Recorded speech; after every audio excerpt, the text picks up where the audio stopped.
ഞാനിങ്ങനെ ഇസ്ലാമുക്ക് വന്നപ്പോൾ എന്നെപ്പറ്റി പല പ്രചരണങ്ങളും വന്നു. കുറേ സംഗതികളിൽ ഒരാൾ എനിക്കെന്തോ താല്പര്യത്തിന് വന്നു എന്ന് പറഞ്ഞു. ഇങ്ങനെ പലതും പറഞ്ഞ കൂട്ടത്തിൽ ഒരാൾ പറഞ്ഞു, ഒരു കമൻ്റ് എഴുതി വിട്ടത്, ഞങ്ങൾ ഇസ്ലാമെന്ന് ഒരാൾ വിട്ടുപോയാൽ അയാളെ വലത്തെ കൈയും ഇടത്തെ കാലും ഇങ്ങനെ എതിർ ദിശയിൽ വെട്ടുന്നത് പോലെ വെട്ടൊന്നുമില്ല, അയ്യൂബിന് ഇഷ്ടമുള്ളതുപോലെ പോകാം. അതിൻ്റെ അർത്ഥം എന്താ? മതം വിട്ടവരൊക്കെ ഇസ്ലാം ഇങ്ങനെ വെട്ടാൻ നടക്കുകയാണ് എന്നാണ്. ഞാൻ 10-17 കൊല്ലം മതം വിമർശിച്ചുകൊണ്ട് നടന്നിട്ടുണ്ട്.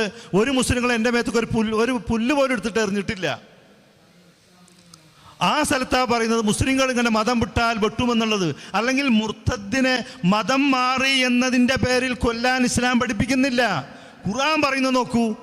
ഖുർആൻ ഒരുപാട് സ്ഥലത്ത് പറയുന്നുണ്ട് വിശ്വസിക്കുക, സുമ്മ കഫറു, പിന്നെ കാഫറായി, പിന്നെയും വിശ്വസിച്ചു, സുമ്മസ്ദാദു കുഫറ എന്ന് ഖുർആൻ പറയുന്നുണ്ട്.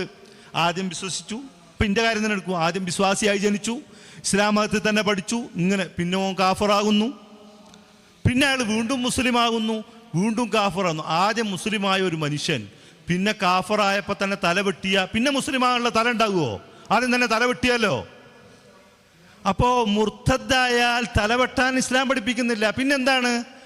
ഫിഖ്ഹിന്റെ കിതാബിൽ പറയുന്ന ആ റിദ്ദയുണ്ട്. അതെന്താണ്?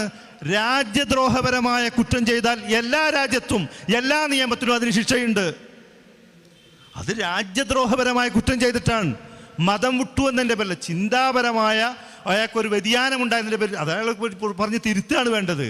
ഇത്രയും യൂണിവേഴ്സിറ്റികളും കോളേജുകളും വലിയ പണ്ഡിതന്മാരും ഗ്രന്ഥങ്ങളും ഉണ്ടായിരിക്കെ ഏതോ ഒരാൾ ഒരു ഊച്ചാളി വന്നിട്ട് ഞാൻ ഇസ്ലാം മതം വിട്ടു എന്ന് പറഞ്ഞു പോയപ്പോഴേക്ക് ഓനെ കൊല്ലേണ്ട കാര്യമുണ്ടോ? അയാളോട് ആശയപരമായി നേരിടാണല്ലോ വേണ്ടത്.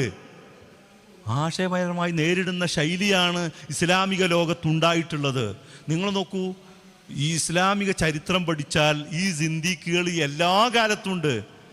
ഇമാം റാസിയുടെ തഫ്സീറിലെ 1-ാം ഭാഗത്തിലെ 85-ാമത്തെ പേജ് ഇങ്ങനെ വായിച്ചു നോക്കൂ. ഇമാം ഷാഫിഈ മുൽഹിദുകളോട് നടത്തുന്ന സംവാദങ്ങൾ കാണാൻ പറ്റും.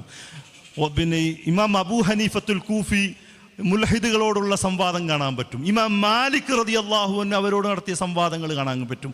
അഹ്മദ് ബിൻ ഹംബൽ അശ്ശൈബാനി യുക്തിവാദികളുമായിട്ടുള്ള സംവാദങ്ങൾ, ഇങ്ങനെ കുറേ സംവാദത്തിൽ ഉദ്ധരിക്കുന്നുണ്ട്. ഞാൻ അങ്ങോട്ടൊന്നും പോകുന്നില്ല. അപ്പം അതുകൊണ്ട് നമ്മൾ ആദ്യമായി ഇസ്ലാം ദീനിനെ സമഗ്രമായി പറയുക എന്നുള്ളതാണ്. നമ്മൾ എന്തെങ്കിലും കേൾക്കുമ്പോഴേക്ക് ചെന്ന് മറുപടി പറയേണ്ട കാര്യമല്ല. അതിനെ സമഗ്രമായി നമ്മൾ പഠിക്കുക, നമ്മളെ ജീവിതത്തിൽ ഇസ്ലാം ഉണ്ടാവുക എന്നുള്ളതാണ്.